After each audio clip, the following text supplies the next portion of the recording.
Thankful for the way these stories hold on to the lifetime we won't get back. I know these rivers carry on.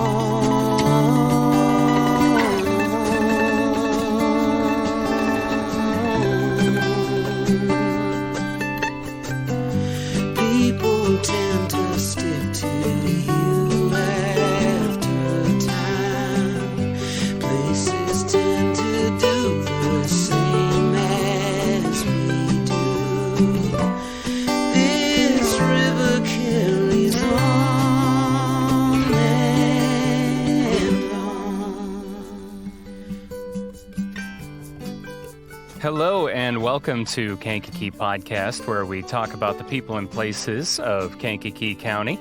I'm Jake Lamore, and today we are welcomed by someone that is known for many different things in our community, including, to me, the main thing he's known for, and that's the main reason why I brought him on today on the podcast, is his tenure as the BBCHS band director for the last, well, we're going to get into that here in a minute, but I'm pleased to welcome my good friend, Bill Dyche. Welcome, Bill. How are you? I'm doing great, Jake, and I'm humbled and honored that you would ask me to do this, because actually this is the first time I've ever done a podcast in my life. That's awesome. I'm grateful for this opportunity, and I'm humbled by that and honored that you would ask. Of course, and as I was trying to introduce you, I'm like, man, I don't even know where to start. I don't know how to introduce this guy, just because you and I have known each other for so long. Mm-hmm.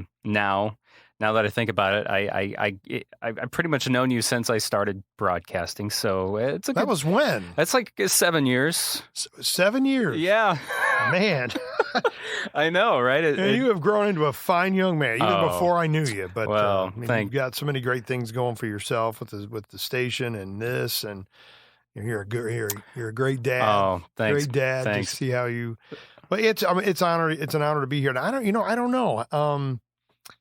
There's so many things that I guess in all my reflection that I've been thinking about with the retirement and 34 years of teaching. I was going to say 35, but I'm like, I don't think it's 35. I know it's close. Yep, 34. And I guess the two words that I use to describe my life as a music teacher, blessed and very, very lucky, because I've had amazing experiences. I started back in 1988 in Sheldon, Illinois, not too far from here. And that was 2 years there, 12 years in the Kankakee School District, 4 years at Morris High School, and then 16 at Bradley-Bourbonnais. And all along the way, I've just been blessed with so many wonderful students, the families, the fellow staff members, the administration, board members who've just blessed me with the opportunity to do the things that I've done with the students that I've worked with. And it just feels like my experience started way back when I was in high school. I think most people they think to themselves, you have what you want to aspire to be. Yeah. You want to be, when I was that age, I want to be a doctor. I want to be a lawyer. I want to be an EMT, a lab tech, and all. Really? You went through all those different things in high school? All those things I thought leading up to my sophomore year in high school, all those different things, that's what, a lot of times that's what boys want to do. Doctors, lawyers, they, not just boys, but young men, that's what I thought I wanted to be. Yeah. And then my sophomore year in high school, it hit me. I want to be a band director someday. And where did you have that epiphany, or what brought that epiphany on in your sophomore year of high school? I had an amazing band director. His name was Cliff Kaminsky. And I could just tell he was having so much fun doing what he was doing. He was crazy. Don't get me wrong. He was crazy. We all knew that. All the kids were in that band. Were like, I feel like all band directors, all good band directors, are a little crazy, and I feel like the ones that aren't crazy are just kind of, he's okay. Yeah, I know, yeah. But he was crazy. But we just had so much fun, and you could tell he was having so much fun with us. And I love playing music. So that my sophomore year, it really hit me. This is what I want to do. And I started to pursue that through the classes that I took there at Beardstown High School, and then went to Millikan University for a music education degree. And it just happened. And I also had a wonderful choir director, Mrs. Barb Rayner. Had both Cliff Kaminsky and her, and the two of them we probably had one of the best music departments there in that part of the state. And I guess I've never heard you talk about singing. I sang in everything. Yeah. I did everything band and everything choir. I mean, you've been a band director, so it usually the singing part doesn't come up. I always tell my band kids, there's a reason I teach band and not choir whenever I sing things to them. But yeah, when I was in high school, I did everything. Junior high, high school, I did everything there was you could do in band, between the regular band, marching band, pep band, Dixieland band, jazz band. But then also in the choir aspect of things, in the regular choir, but I was in show choir. Well, back then we called it swing choir. Okay. And then what's now is called show choir. I also did the Madrigals. I did barbershop quartet, did all that stuff.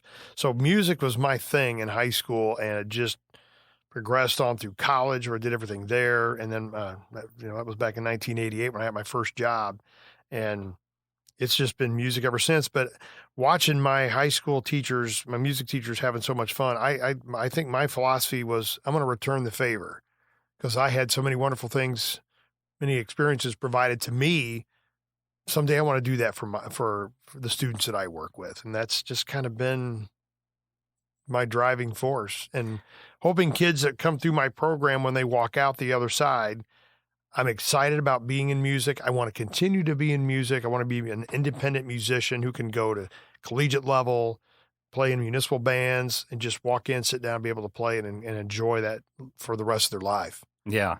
And it's nice to be able to do that. And I'm sure you're looking forward to doing more of that, because you already do that yourself, even before retirement, being in municipal bands and rock bands and any kind of band you can think of. I mean, I know you've filled in for the Swing Kings too, right? Yeah, I play in the Swing Kings Orchestra. I've been playing with them for probably close to 20 years. Yeah, playing around town, the KVT shows. I've played with the Kankakee Valley Symphony Orchestra. Been very, very fortunate to be in an area where there's opportunities to perform, because I think music teachers, you've got to be a decent musician to be a decent music teacher. Yeah, because you have to teach everything. Yeah. Everything. I always thought that was the most daunting thing. Like, how does...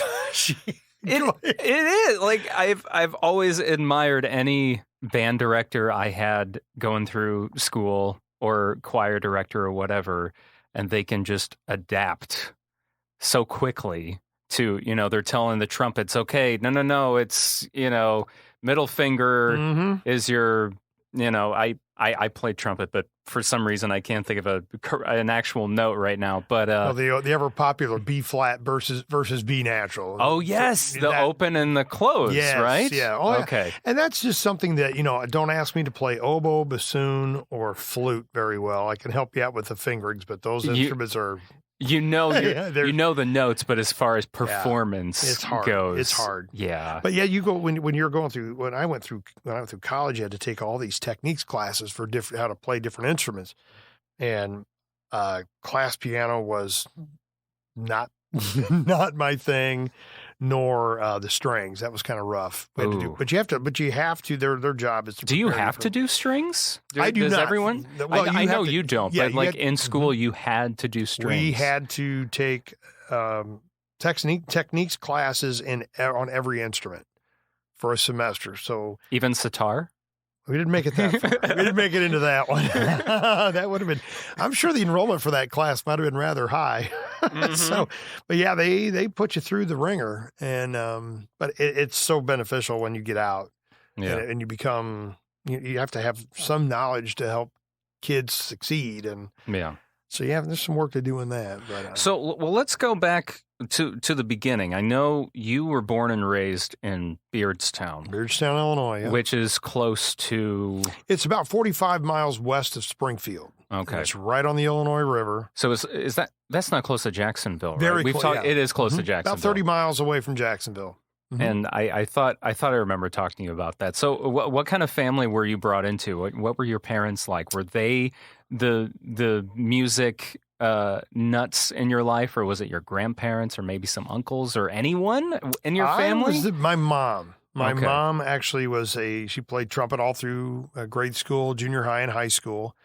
I still have her, the cornet that she played when she started. Oh, that's so cool. It was made in 1951. Wow. And I looked it up and found the serial number and when it was made in 1951. And I believe she was in grade school. I forget exactly when, but nonetheless, she was the musician. My dad always said he could play the radio.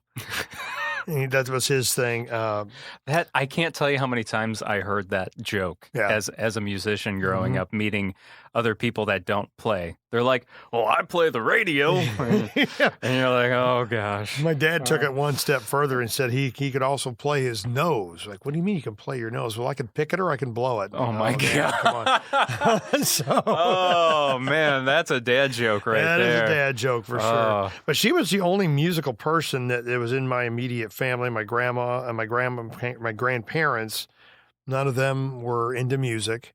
So I kind of was the first one that got hooked on it. My two brothers, my brother Brian played drums and my younger brother Brent played drums and played some guitar.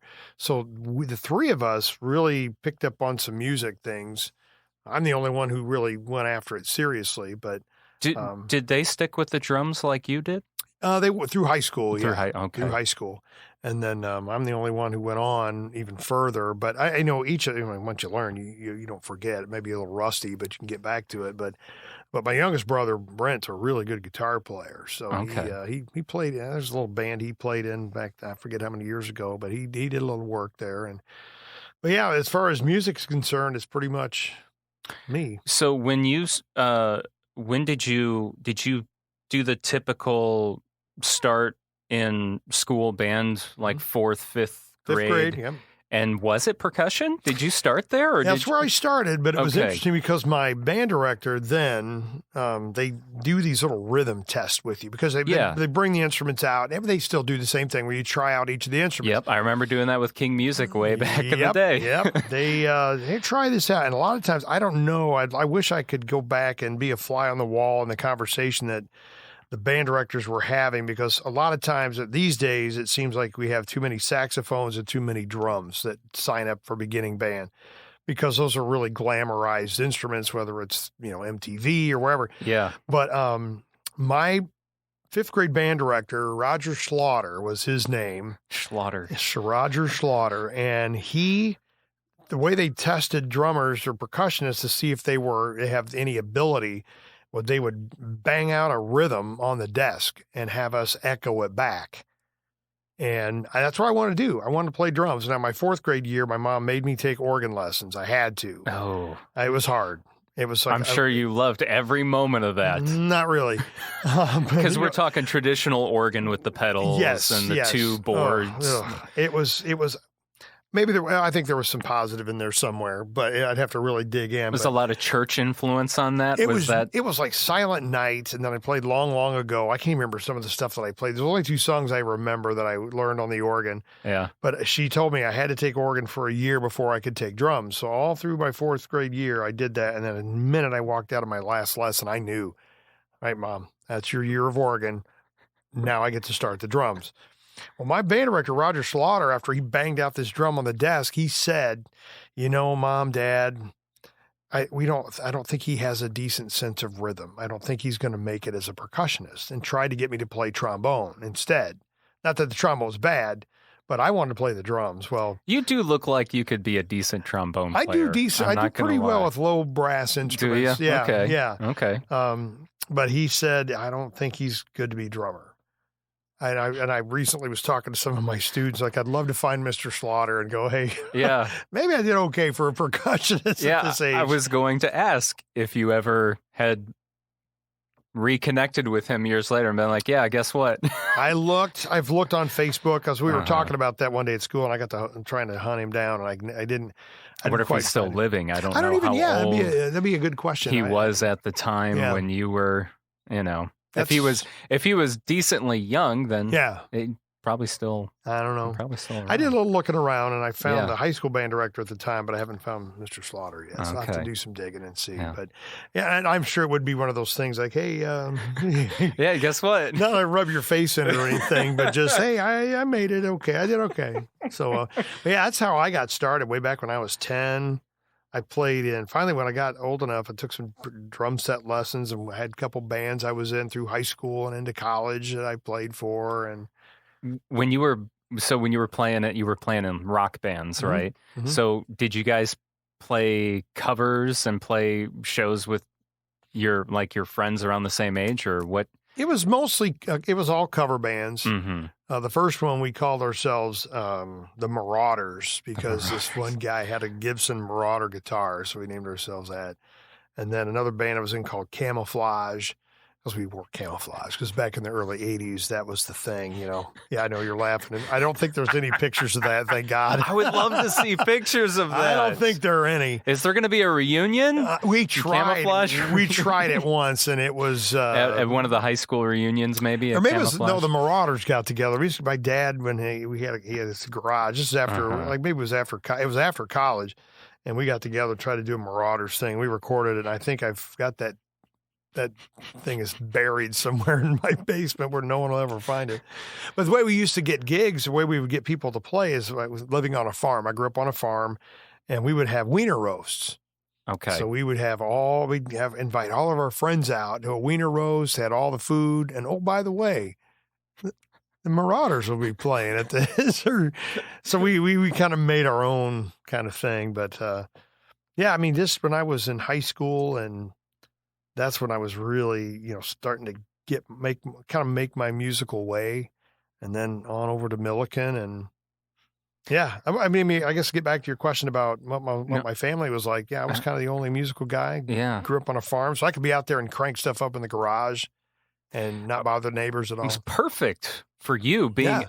Was it an actual operating farm, or your parents were, or your dad was a farmer? My dad was a farmer. He grew up, as a matter of fact, he grew up, the house that I grew up in was the house that he grew up in. Oh, cool. Same farm, out kind of right about not even a mile away from the Illinois River. And we were about 5 miles out into town, and the closest neighbor was maybe a mile, but he was a lifelong farmer. My mom, her job was to raise 3 boys, and that's the job. So she did that. She wanted a girl really, really bad. After probably that second boy, she's like, please, God. Yeah, I need one. I need a Beth Ann. Yep. She wanted a Beth Ann. That was what if I would have been a girl, my name would have been Beth Ann. Getting back to, you go throughout high school, you figure out your sophomore year that you want to be a band director. Right? Mm-hmm. And then did you, at that time, I don't know if Milliken has the same reputation that it does today or even back then. At least I got the impression growing up, at least in the Manteno area, that Milliken was that was the place you wanted to go for music. I don't know if it's still that way. Or... I think it is. I mean, from what I have visited many times since, I've had some students go there. And not necessarily music education, but they've been involved in music while they're there. And it's still has a very high reputation. I know in my conversations with other people, when it comes to music education preparation for the teachers that come out, our preparation was very intense compared to some other schools. I mean, just a quick example. We did we're talking about those techniques classes. Upper strings, lower strings. Upper strings was one semester, lower strings another semester. These other schools, one semester of strings. So we were were in depth. You were breaking that down. We had one semester of clarinet, while other places had flute, oboe, bassoon. They just threw all the woodwinds in one semester? Yes. My head would spin. Yeah, mine was spinning enough with some of the things we had to do. But I think that's a very intense preparation that we went through, not to mention some of the performers that come out of there. I mean, you look back on over time, there's a gentleman, I mean, just some of the people who've come out of Millikin and where they have landed in their lives. Guy who graduated from Millikin, Bud Harner, was the music director and drummer for Barry Manilow for quite some time. Wow. And then I think most of us have seen the movie The Little Mermaid. Yes. Well, of course, there's the dialogue voice and the singing voice of some of these main characters. Well, the singing voice of Ariel graduated from Millikin University. No way. Yes. So we're always like, hey, we're big shots. We went to Millikin where the singing voice of Ariel graduated. That's amazing. So it is. And there's some other people that, the people that have made it into the President's own Marine bands have gone through Millikin. I'm sure every college can say the same thing. You have people who take it really, really serious and they make it into the big time. Yeah. But Millikin is still, recording as far as commercial music is concerned. They've got state-of-the-art studios. They have since I was there and have continued to build on that. So yeah, Millikin is pretty well known for its music department. And so going from high school, finally knowing you want to be a band director, and you obviously have your own idea of what that's going to be like. And when you start at Millikin day one, was your vision of being a band director, was it completely kind of like turned upside down? You know how you get your idea of how something is going to be, but then it doesn't, it turns out it's something a little different than what you expected. I guess, what were your expectations like? I guess when you go into it, you have to learn the nuts and the bolts of it, the music theory, all the instruments you have to learn, all that stuff, the educational philosophy. Some of those things open your mind is opened up to a little bit different parts of it.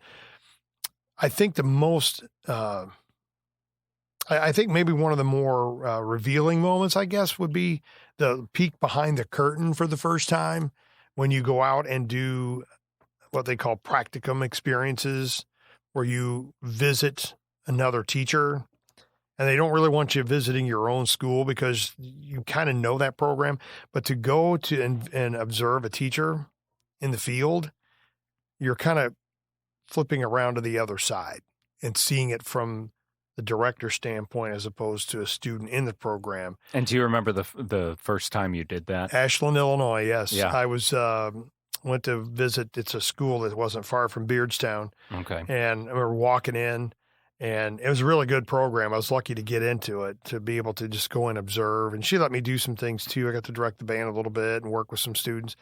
So that other side of it, I think that's where people really figure out if this is for you.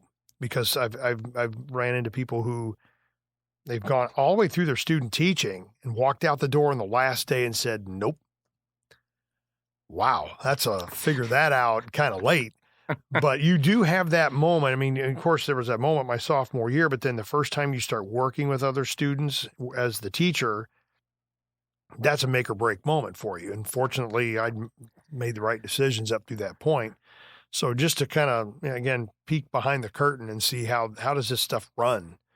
And I'm like, okay, this is cool. But then I also think that there's so many things, like when I first started teaching, I'm sure if people, and to this day, even my mom would always say, whenever I see you working with your bands, or whenever I see you at a concert, I see Cliff Kaminsky in you. So I think the way, you learn all the things you learn when you're in school at the collegiate level, but when you get out, you kind of do your own thing using all those tools that you were given, but you do what you saw, especially if it was successful. And I think that when she would say, I see Cliff Kaminsky in you up there whenever you're doing that stuff. And I'm like, okay, I'll take that as a compliment. Yeah. Well, he's the one that inspired you to get into it. Yeah. Is Cliff still alive? Are you in touch with him at all? Or? I was in touch with him. He passed away, oh my gosh, I don't know how many years ago. It was a very, very sad day when I found out that he had passed away. He had cancer of some sort, and he'd been battling that for a while. But I would see him at music festivals, like down at the All-State Convention. Oh, Peoria. yeah, of course. I'd run into him there, and he was kind of he was in a leadership role for the state. At one point, he was the chairman for the jazz, for state jazz. And so I would see him in Peoria. We'd always catch up. And It was a very, very sad day when I found he had passed away, and everyone kept calling me a Cliff Kaminsky clone, because he and I there were so many things that he and I, or at least he did, and then I didn't necessarily consciously follow his footsteps, but it just kind of happened. Being the band director, his wife, the lady he married, her name was Diane. Oh, and your wife is Diane. My wife is Diane. Oh, how funny. And he was in radio. He was in radio yes, too? He was. He was in radio in Beardstown where we first got I got my first start. And here I am still in radio. You are a clone. I'm just going to start calling you Cliff. You call me Forget Cliff. Bill. I might answer. You never know. Yeah, just start calling you Cliff. Gosh, that's I know. so It's funny. so, and it wasn't one of those deals where, okay, Kaminsky got into radio, so I'm going to get into radio.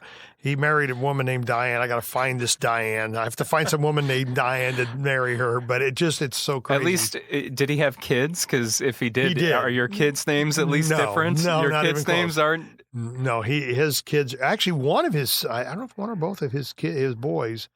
One of them's named Josh, and I forget the other one. But one of them's a band director in the Naperville area. Okay. So at least, and it's interesting how, sometimes your kids, like, I'm not going to do what my parents do. It's either they follow kind of your footsteps in your career, or it's the complete opposite. They're like, hell no, sorry, Dad. Right. Not doing that. Sorry, Mom. You know, So it's kind of crazy when you think about it, because I didn't really, I didn't. It's some people are like, oh my gosh, you want to be so much like Cliff Kaminsky that you married a woman named Diane and got into radio. Was he also a percoctionist? He was a clarinet player. Oh, okay. So well, see, at least there are some differences. Yeah, here. there are a few. Yeah. So. Gosh, that's funny. Yeah. Did you two ever get to work together on anything after you became a teacher? Never did. It was just, he was in Beardstown for a while, and he left teaching for a few years, and then he moved to Jerseyville, Illinois, which is further south, near St. Louis. Oh yeah, so that's way down there. Yeah, way down. So that's where he finished his career. He retired out of Jerseyville, and I don't remember how many years he was retired before he passed away, but there were so many other band directors around the state that came through that program that became music educators. Yeah. The guy that one of my best friends from high school just retired as a band director in the Normal School District. And there's another young lady who went to Springfield as band director, one in Taylorville, Illinois. So there's band people all over the place that went through that program and were so influenced by him that we decided we want to do this as our career. So what were some of the big takeaways from Milliken that you implemented in all your years of teaching? I really don't know. I mean, a lot of the things that I think takeaway came from my high school experience and how the things that I experienced. At Milliken, you just learn. I think you learn and try to develop your identity as a teacher. And then I guess those first couple of years, if I could get in a time machine and go back to my Sheldon kids, I'd go, guys, I'm sorry. I'm just trying to get by. Yeah. So let's talk about that. Let's talk about those first years. Why do you say I'm sorry? Were you very, is it coming out of Milliken and being like, okay, this is how it is. No other way is going to work. Is it kind of like that? No, what I think is you're trying to, first of all, I was close in age to the kids I worked with, the seniors. Oh, you went right to high school. I went right to a high school job. I taught 4th through 12th grade band at Sheldon. So they're looking at you. You're like, what? I'm 22. 22, yeah. And I'll never forget it because I could tell you how to play an F sharp. I could tell you how to do that. It's the other stuff. Like actually playing it to yourself? Or behavior. Oh, the behavior Managing behavior and trying to keep kids on task. What are you talking about? That's easy, Bill. You would think. Because they talked to us about that. Here's how you manage student behavior. And there's this system that you use. And what is that system? They used to call it was called the Lee Cantor system. It was a check mark. Like if you're a bad boy, okay, Jake, I'd write your name on the board. And the way you're supposed to handle this, you just write the kid's name, and the kid goes, "Okay, I've got my name on the board." I need and to then be if, conscious. if you do something again, there's a check mark, and then a check mark, and the check mark, your name on the board is a warning, and then a check mark is 15-minute detention.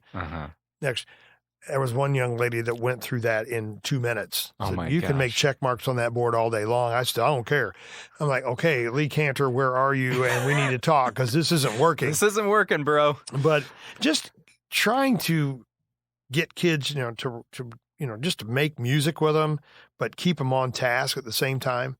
And the things that we talked about in college, I'm prepared musically, but that other side of things, you got to learn. You got a lot of learning to do. Do you feel like they just didn't prepare you enough for the behavior part? I think they try to, but you just have to get out there and do it. You just have to learn. Yes. I mean, I'll never forget it. This was in 1988, and they always want to know how old you are. Yep. They're always asking, how old are you? Especially when, I guess it doesn't really matter what age the teacher is. You're always curious. But especially if you see this person, you're like, gosh, they look like they're not much older than me. Yeah. I'm 16, and he looks like he's 20-something. Yeah. Let's 22, and this flute player...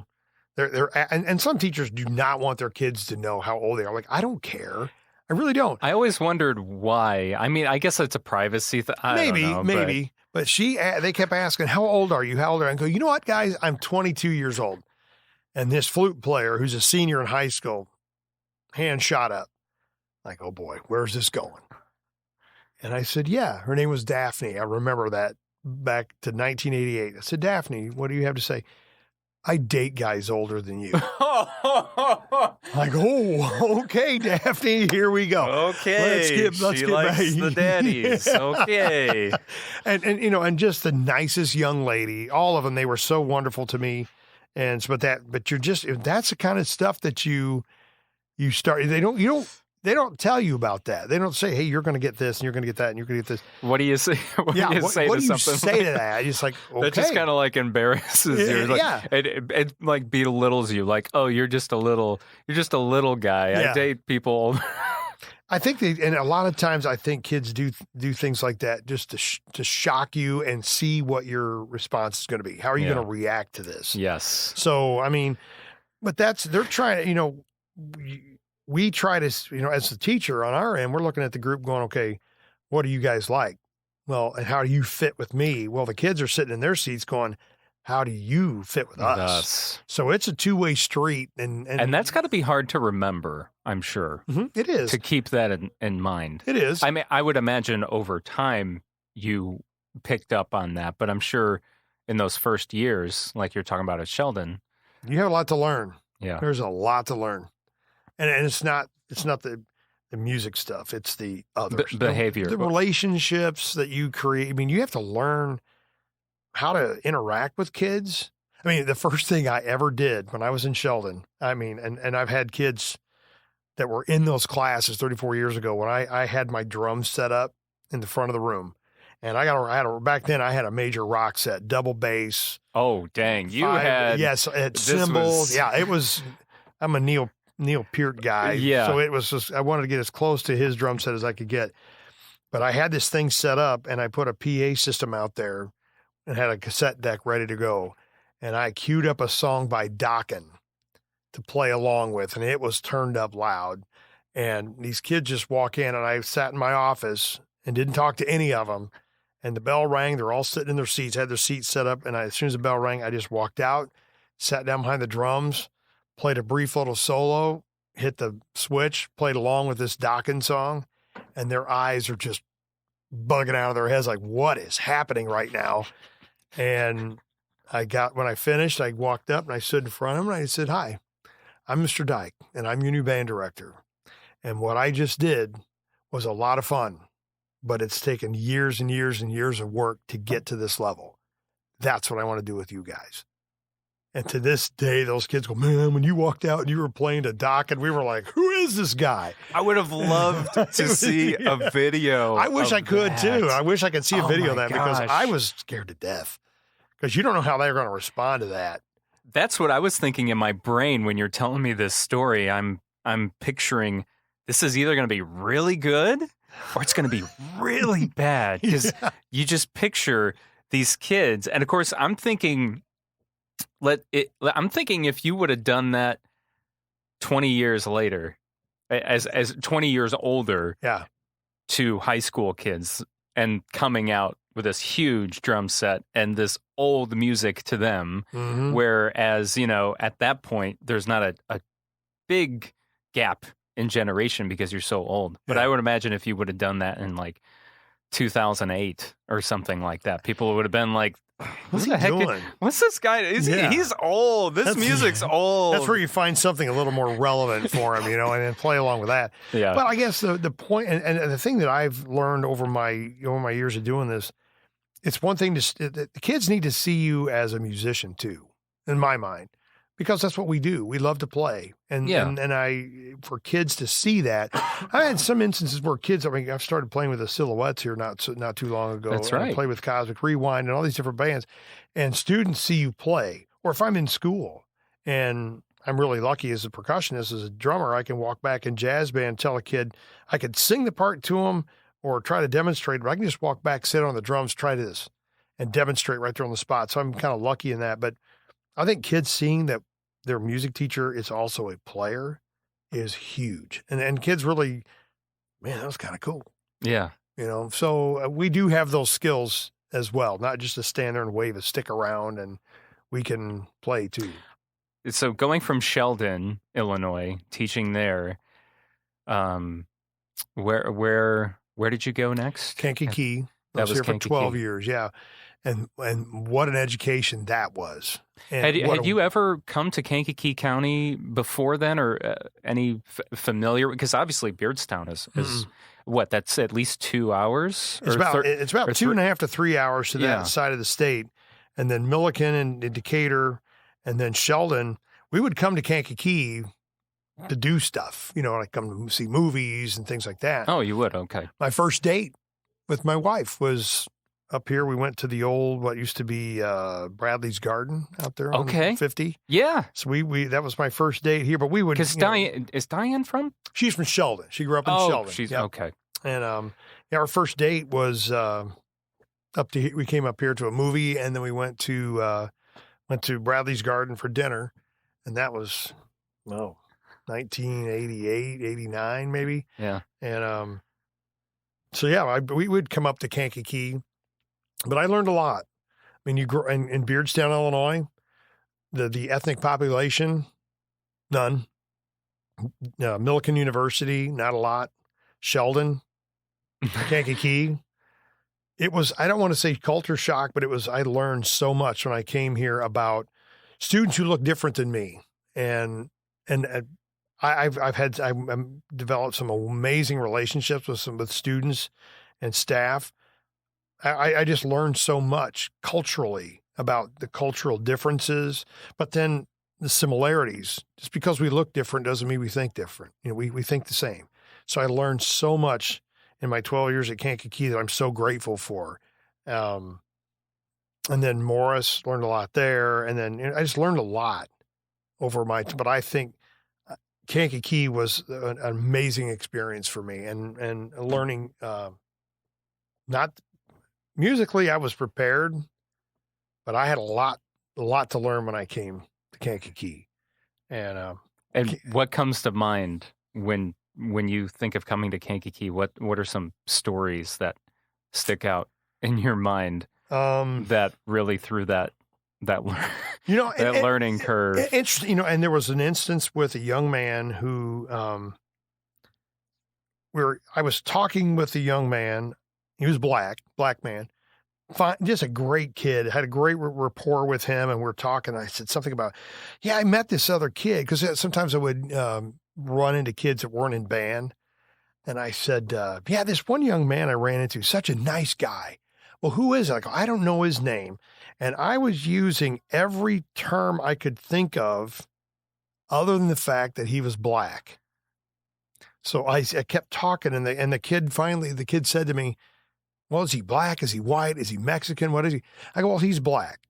And it was hard for me to say to that young man, to refer to him as being a black man. And the kid looked me right in the eye and he goes, Mr. Dyche, it's okay. We know we're black. So I don't know why that was with me, though. I had such a hard time using that term. Maybe it was just from where you were raised, and you were just talking about how Kankakee was such a culture shock, maybe not a shock, but a big cultural difference. It was huge, and I guess that's why. I mean, I felt so, and I look back on that moment and think to myself, why were you so afraid to use the term black? Yeah, and when that kid smacked me upside the head. Yeah, he's like, we know we're black. It's okay. It's okay. Like, dude, that's fine. Yeah. But that, just little stories, little things like that. So yeah, I mean, it was just an education outside of music that really created who I am and how I interact with other people, and one time a person asked me, how many black kids do you have in band? How many white kids do you have in band? How many Mexicans do you have in band? I don't know. I know I have 122 kids in my band right now, but I don't care. I really don't, because all I'm about is a bunch of people getting together to make music and try to be a part of something that's bigger than yourself. To me, that's the most important thing. And I really don't pay that much attention. And some people are like, why don't you? Because I don't. Kids are kids or kids are kids. And we all have things that make us happy and things that hurt and that make us hurt. And I have to tell my kids, I know it seems like I'm probably rambling, but no, you're not. The most important thing I tell my band kids, I want you to be happy people first. Happy people can't be successful musicians or whatever. You have to be happy. And I work so hard at that. And let's try to get you fixed before we care about whether you're playing F natural or F sharp, or whether you're playing loud or soft. We got to get that first.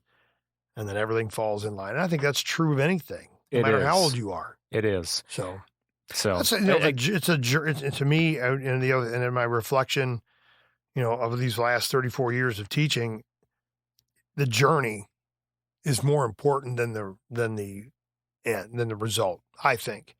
I mean, the work that we did this year on all the music that we've prepared for contest. Yeah, we lucked out. We got best a day out of 26 different ensembles at organization contest. That's great. But what did we learn along the way, and how did the relationships that we developed with each other along the way, and watching some of these students that improved even more and got better as a result of that. Okay, great. This is all fun and great. And we like to tout that. Yeah. But we hit with the time we've had between, just this year and my time at Bradley-Bourbonnais and at Morris and Kankakee, there's just so many wonderful things. And when kids came up to me and would say things, I remember when we did this song. That was so important to me. And ding, bell rung right there. That's a win. So a lot of those messages and conversations and things like that, that's where you sit back and go, we did something right. Not just me, we did something right. It's funny you say that, because now I'm thinking back to when I was in band, and I'm trying to think of, okay, what awards did we win, or what places did we place? I can't remember them. I know we placed some, we got some high rankings at some of the competitions we did, but I can't remember them. But I remember, like you're talking about now, I remember some really good moments, or I remember the songs, or some of the parts in those songs where I was like, oh yeah, I really loved that trumpet part. Or I remember playing Pirates of the Caribbean, and that, and that was my favorite. But I don't remember what the awards were that we won, or the, I don't remember that. There's just something, and that's something that is unique to music. I think it's also unique to athletics as well. Because when I talk about to my band kids, like we did 7 a.m. rehearsals Monday, Wednesdays, and Fridays, and dragging yourself out of bed to be there at 7 a.m. Yeah, you kind of remember that, but then how about that time we did a halftime show where we did the Michael Jackson dance? One year it was the Michael Jackson halftime show, and we learned a Thriller dance. And some video just surfaced the other day of me teaching the Michael Jackson dance to the band. You did the choreography? We had done this. We did the show a few years ago, and a young lady was in the band she did the choreography for it. She wasn't around to come back and teach it. Oh, okay. Well, I guess it was my turn. And I found a YouTube video of the band, and I learned it and had some of my drum majors learn it too. So I'm teaching this to them, and somebody, in the age of cell phones and little cameras. Thank gosh. Here it comes up. Here's me showing them how to do this dance, and I'm out there on the field doing it with them, and they are it's a riot. But those are the things that I and students walk away with is teachers who are able to just let it out, take that guard down and be willing to act like a dummy. And they love that. Well, good for you, man. Yeah, Because, you talk about, we talk about people having anxiety and things like that all the time, or fears. And that's definitely one that, you have to drop down and you have to be okay with humiliating yourself. Yeah. And I was scared to death too. I bet you were. I would have been too, man. Yeah, I would have been too. Then when I saw that video, I'm like, oh my gosh, you guys, I said, that better not surface. And we're like, oh, too late. It already has. So yeah. But those are these memories that, like you said, it's not the end result. It's what you did to get to that point. Yeah, it's those memories in between starting and finishing that really make those are the things you remember for a lifetime. Yeah. I know I could go up to my mom, who was also a band kid, and I could ask her about something from her band, and she'd be able to tell me something, just because that's, it just impacts you that much. And my mom would talk about all the time, all of her band directors that she had, and all the memories that she had of being in high school. And my mom sadly passed away from COVID back in November of 20. Yes, and sorry for your loss. Yeah, it was bad. Well, yeah, and your whole family had gotten it. Including yourself. I've had it, yes. But didn't you get it right? You got it right around that same time. I had it at the same time, actually. Yeah. When the day she died, I was in the hospital here in town. Yeah. And thank God for the people that were in the hospital, that worked in the hospital where she was. They had set up an iPad, so we had a FaceTime. So we were able to see her and be with her in her last moments. And then after that had happened, and we went through had to go through a lot of stuff, because my mom and dad were married near almost 60 years. That's a long time. A lot of stuff. A lot of stuff. Yeah. Well, going through a closet, we found that cornet of hers. Okay. And she had played in a municipal band in Beardstown, and the trumpet was still kind of beat up. So her dad, who is still alive, said he took that instrument and he sent it off and had it totally chemically cleaned and re-lacquered.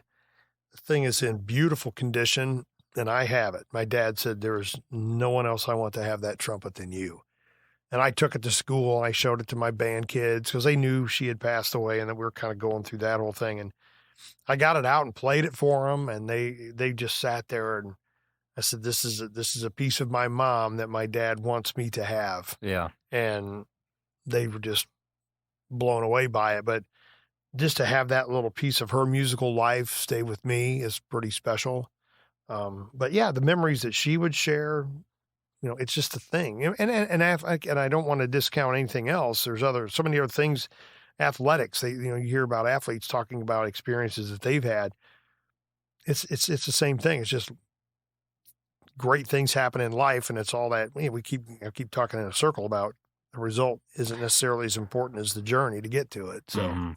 I know speaking of memories, I know one of my favorite memories from the last, 7 or 8 years that I've been in broadcasting and in media. I think of the time that when I was still doing the Wake and Jake morning show, we had set up time for Bass Jess and I to come out and hang with the band. And that was the first time that I'd really gotten to see you engage with your kids and, in front of the whole band. I had seen you at some of the parades with the marching band, but I feel like that's a little different. You're not in the school environment that you typically are on a day-to-day basis. And that was the first time when Bass Jess and I we went that visit there. You guys performed for us. I know I still have those recordings. By the really way. I do. I can't remember. I've got them somewhere on one of my hard drives. But that was one of my favorite moments. Just because I was a band kid, so I still love band, but getting to see how much those kids respected you and how you got down on their level as well. It was just a beautiful thing to witness. It really, and that's when it kind of really occurred to me. I always knew you were a great band director, but it was just like, oh, wow, like he's incredible. He's special to these kids. And for, the rest of the time that you were there, they are extremely lucky to have you. So, well, that's very kind of you to say that. I guess it's just all about, it's all about having fun. That's what music is about. In my life, there's been so much fun, and I want the kids to see how much fun they can have. And if you knew how excited they were that you guys were coming over, when I told them that the Wake and Jake show was coming over, their eyes lit up. And I remember the day that you played all that back. Because that's right. Because we played it. That was one of the whole points. We recorded these things to play on the show at a different day. Yeah. We no instruments came out that morning. We just were monitoring FAV the whole time. And as soon as we would hear you guys between songs, and I think when I first turned it on, believe it, this is how well I remember the moment, Billie Eilish's Bad Guy was playing. Oh, okay. And the whole band room started singing along with that. And I looked, I'm like, you guys know this song? I'm like, yes, we know this song. And then we listened for that entire hour just to hear what had been put together. Yep. But they were so excited about that moment. And it was so cool. When you guys first came over, you know how it is to be in radio. They want to see what you look like. Yes, they want to see what you look like. Absolutely. So that was kind of fun for that whole thing, because they were asking me, so what does he look like? What does he look like? What does she look like? Not like what you think. I said, you're going to find out soon enough. Yeah. So that was such a neat memory. Great memory for us and for them. And it was just an honor to see you in your element, because the most times you and I interact has been at the radio station, which we haven't really brought up, but it's kind of funny that I think you're the fourth person from Milner Media that's been on the podcast at this point. I feel like that's actually a whole nother podcast as radio, because I know that you've got great stories from radio as well. I specifically wanted to talk about your career as an educator just because of your retirement. So at this point, I mean, you had your final concert. So what happens for the rest? Are you done, like officially? Or are you still going to school every day? Still going to school every day. There's 2 performances left where the band there are performances left. The band plays at graduation. Oh, of course. So that's coming up the 20th of May. Yeah. And then the jazz band has been invited to play at the Strawberry Jazz Festival out at the Northfield Square Mall. That's on June 5th, which is past my official last day of school. Yeah. So I get to keep my keys a little bit longer because we got to get the band out there to play. We've got a rehearsal coming up on before that. So yeah, I'm still going right to the end. As far as I'm concerned, one of the principals that I worked for Bradley-Bourbonnais, Bill Gamble is his name, and he had a saying, in the second semester, he would always look at the seniors and say, finish strong. And I'm Finishing strong. trying to do that. Yeah, I'm man. not giving up yet. When I announced that I was retiring, I announced back in February that I was going to retire. And kids were pretty upset by that. Of course, I was emotional about it too. That, it was an emotional day for us. But I followed it up by saying, guys, we have more work to do. We have solo and ensemble. We have Disney. We have organization contests. We have spring concerts. We have a lot to do. Yes, everything that I do will be my last as a teacher. But we have work to do, and we're going to do our best all the way to the bitter end. And they have followed me through fire and rain and you name it. But we've achieved an awful lot just in this last semester. So yeah, that's a lot, especially that Disney trip was extremely special for many different reasons. Oh, because yeah, absolutely. One, it was delayed by two years. 2 years, right? Yeah. Mm-hmm. And which was a bummer for the kids that didn't get a chance to go because they graduated by that time. But the ones that did get to go, and I'm sure that was bittersweet. I'm sure you have a love-hate relationship with the Disney trips. I don't know. I could be wrong. I would imagine that would be awesome, but at the same time, you're traveling with all these kids. Yeah. All We're so teenagers. lucky, though. Our kids behave so well. They do. Okay. They did. They were really well behaved. They worked hard leading up to that.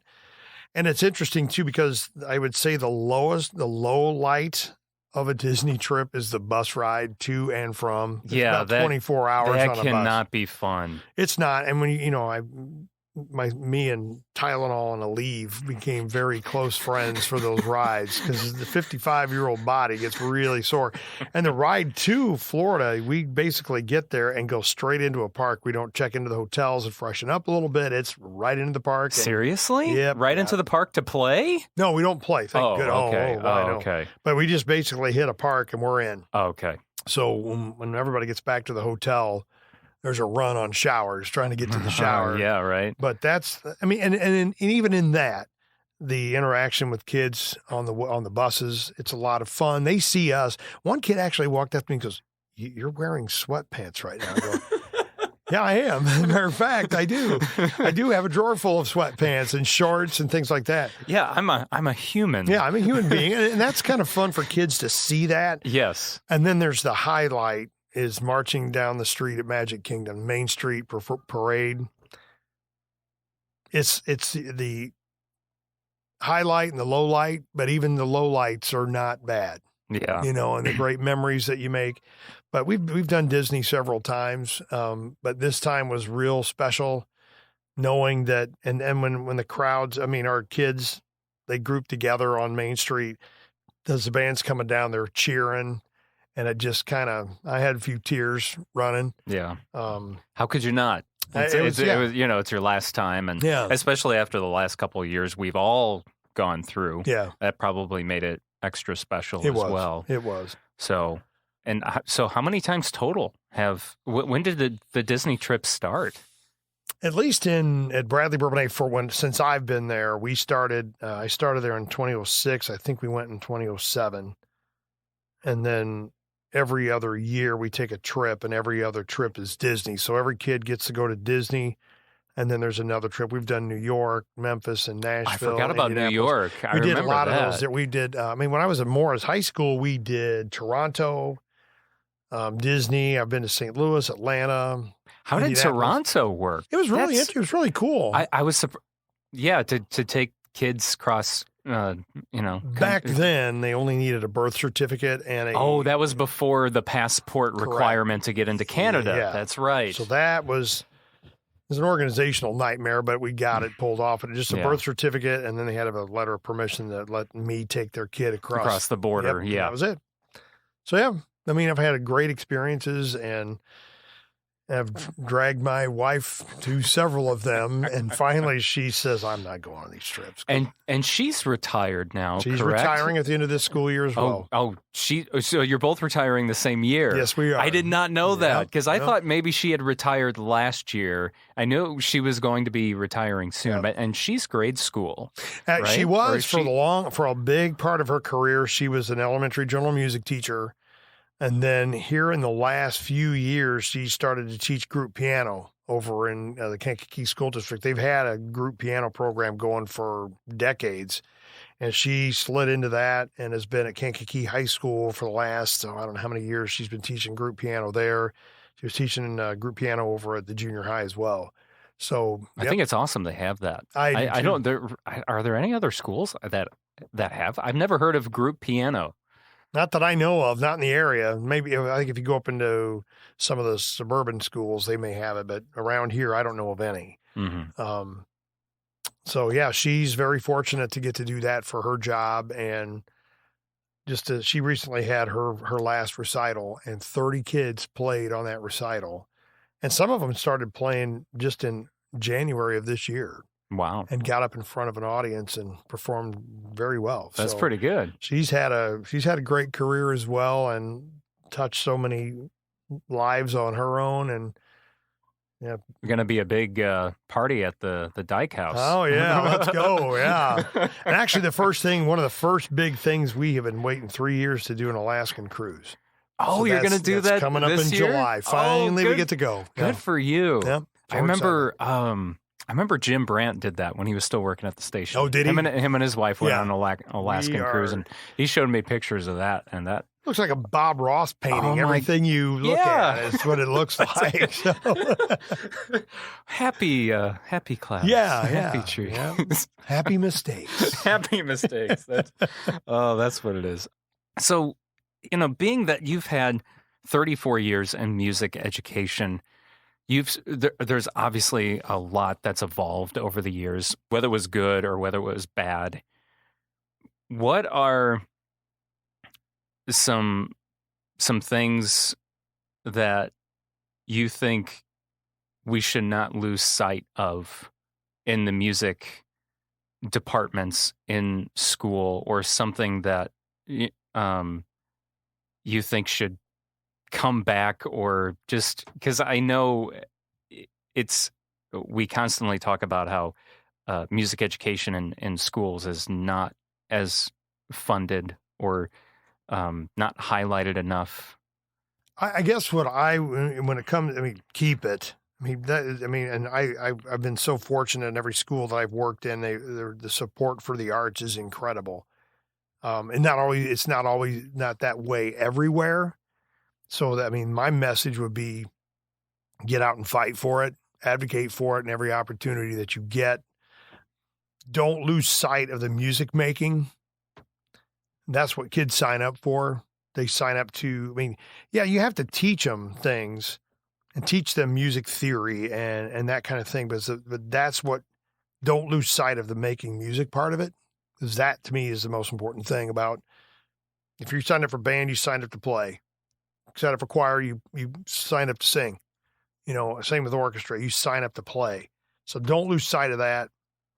And I know technology, I will honestly, throughout the whole, I'm not saying that I would want to be remote teaching all the time, but I learned a lot about technology through the whole remote teaching with the pandemic going on. So that's a good thing. And I think kids have actually learn to navigate some of that technology even better and in more productive ways. Never lose sight of the actual picking up an instrument and playing, because that's what I think. I hope I'm answering your question. Yeah, I know. I might not have worded that correctly. What are some things you think that could be improved upon throughout? I know your experience obviously only goes with certain places, but overall, when you just hear things about music departments and other places, what do you think should be improved upon, or what are some misconceptions that need to be, put out that are not true about mainly it's not that it is not easy. I guess that's kind of what some people look at it and go, oh, pick up a horn, play, big deal. I also want to talk to athletes and say the same thing. Athletes, some people say, oh, that's all they do. They pick up a ball, they throw it and catch it. Well, there's a lot that goes into that. So maybe just know that it's not the easiest thing to do, and it takes years and years and years of work. I guess when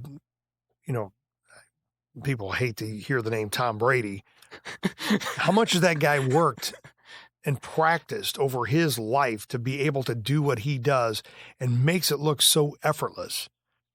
Well, I hope when I sit down behind a set of drums and I'm playing with the Silhouettes or I'm playing with whatever group I'm playing with, people go, that's easy. Yeah, it's easy because I spent, when I'm 10 years old when I started, so I've been doing this for 46 years soon to be 46 years of my life, and went through all the collegiate preparation that I went through just to make it look easy. And that's something that I know I have to constantly remind myself about things I'm trying to accomplish, Well, yeah, and I look, you're a pretty good musician yourself. Oh, I'm not that good. I'm not that good. I mean, I'm going to see anyone who plays at the House of Blues is not, there's no slouch involved there. So, No. I mean, I guess I'm trying, as far as improving things, the schools I've been in, we were very, very fortunate. Some schools, not so much when it comes to taking away funding. And I guess my message to anyone who's in a music department, you have to always be willing to talk about your program and sell it. We always use that term, toot your own horn. You have to be willing to do that and be willing to speak up. With your retirement, you mentioned the Silhouettes, you mentioned Cosmic Rewind. What are you? I'm sure you're going to be doing more of just playing in general, or what are your Alaskan cruise? Obviously, yeah. I've actually my performance calendar is starting to kind of amp up a little bit with this between the Silhouettes, and there's a guy in town, Rod Williams. He's a retired band director who has what's called the Jazz Time Big Band. I got getting to play with them a little bit. Cool. Kings of Dixieland, I'm getting to play a couple things with them. Silhouettes are out all the time. Yeah. Just getting to play. The other thing I like to play is golf. I don't play very well. That's right. But I'm going to get to play some golf. Because your son was pretty good John's pretty good at golf, right? Or he was? He's pretty good at it. Because he was wasn't he on the high school? He was on basketball, baseball. He did a little bit of football. Oh, he didn't do golf. He didn't do golf, but I took him out and he kind of picked up on how to play a little bit. He didn't learn. There's some things he did not learn from me, which are good things for him. But it's fun to just get out and play. Yeah. And be out and just be out with friends that are, so those things are going on. There's a few other things that are business-like. I'm hoping, there'll be more time at Milner Media. Right. I should mention, if you don't know, Bill Dyche is the evening personality on The Valley, 92.7, so 7 to midnight. And maybe when people take time off. That fill it right. We need to come in. Yep. Exactly. Chris Nichols does that all the time. I'll get a text. Hey, can you fill in for so-and-so, or can you fill in for so? Okay, I'll do more of that. I'm more available. Yep. Yeah, there's the tour company that we work with. They need tour directors for people to go out. Like you meet the groups. They had groups traveling to Disney, so we go out in advance. Oh. And coordinate things for them for when they arrive. So that's a thing. Cool. I'm on the national faculty with the College Board and what's called pre-AP. I'm a pre-AP music trainer. So there's a couple of, I know of 2 music teachers in the country who are on that national faculty. I'm one of them. Is that something new? It's been around. Pre-AP is something new. There's always been the AP. Yeah. Well, now they have something called pre-AP. So you're trying to get kids to take the pre-AP classes to transition to AP classes. Yeah. So I've been teaching that class at the high school, and when I was trained, I was invited to apply to be a national faculty member, and so I'm on that. So there's just awesome. Enough. You've got quite a bit going on there. Just a few options, but you can always say no. Yes. I've told my church if they have a big lot out there in Bourbonnais, I'll get on a tractor. and mow. And mow, yeah, why Throw not? on my AirPods and go at it, man. It's actually kind of, I do enjoy mowing the grass. Yeah, it's kind of therapeutic. Yeah, it's a mindless thing to do. The biggest thing you got to worry about is keeping your line straight. Other than that, who cares? The only thing it's not mindless is I do not like mowing hills or anything where I feel like I'm going to fall or no thanks. I won't I won't do that. But yeah, I'm sure we could go on forever. You are one of the most humble people I know, and that's another great thing about yourself. Well, thank you. I appreciate the opportunity to do this. Again, I've never done it before. No, thank you for being open to it, and I wanted to do this just to say thank you for all of your many years of dedication to music in Kankakee County. I mean, without dedicated teachers such as yourself, I mean, it just falls to the wayside. And I think your passion, being a music educator, is what, kind of going back to what you said earlier, you have to toot your own horn and you have to say great things about your music department. And I think the fact that you did that in all your years, whether you were at Kankakee or BBCHS, that's why the programs became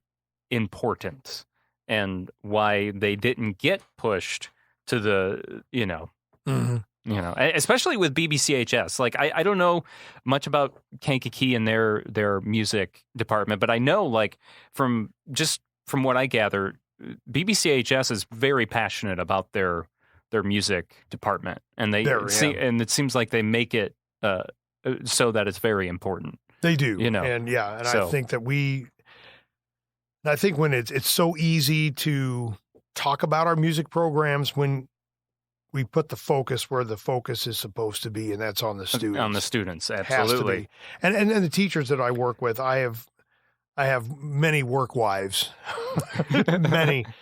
Cheryl King's the choir director, Cindy Altenberger as the other band director over there, Brittany Williams, the orchestra director, and Chris Lord.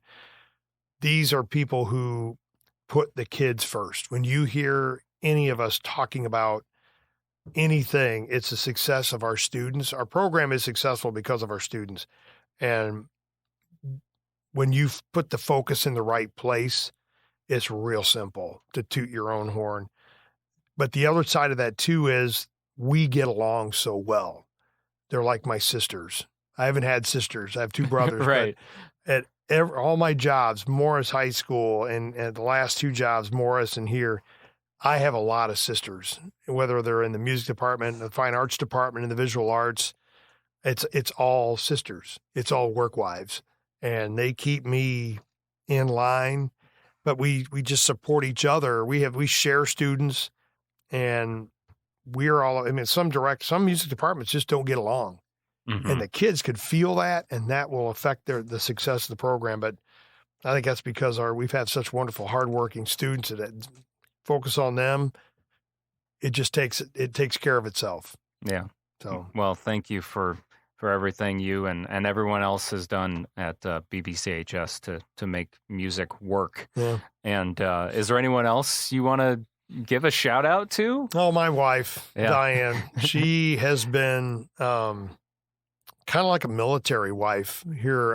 When I left Kankakee and went to Morris, she continued to work we were in Morris for 4 years. She worked at Bourbonnais for 1.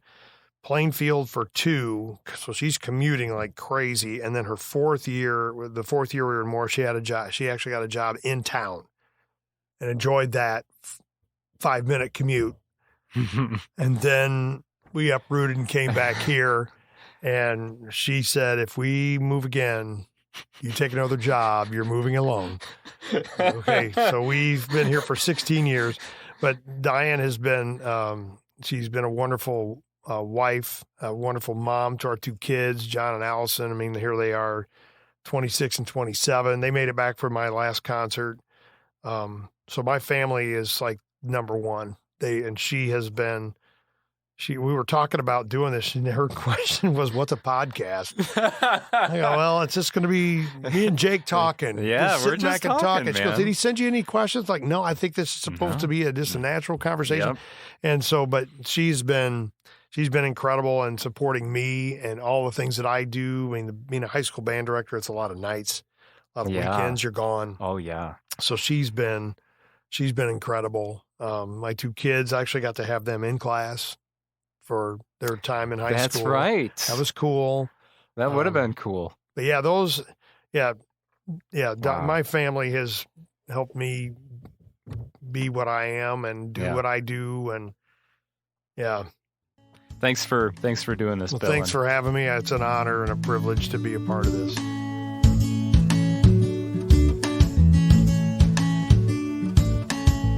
Well, that concludes this episode of Kankakee Podcast. I'm Jake Lamore. Thank you so much for listening. Please share this podcast with a family member, friend, or neighbor you think might enjoy learning new things about the people and places of Kankakee County. Also, a special thank you to our patrons for helping make this episode possible, including Jake Lee, Jesse Arsenal, Dave Barron, Daryl Damper, Samantha Rochnowski, Lake Iverson, Travis Garcia, Jane Bostwick, Dawn Harrison, Simon Topless, Scott Wright, Carrie O'Connell, Jamie Race, Joanne Berry, Anthony Vaselli, Eric Olson, Dan DeBoard, Jeff and Rosa Carroll, Teague Dreenan, Sandy and Steve Twait, and Rose Lucky.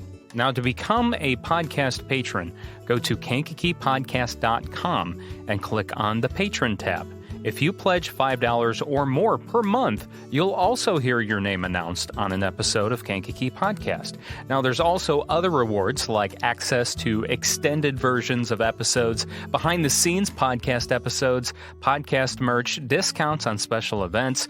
There's even an option for you and I to spend a day together at the Kankakee County Museum, and so much more.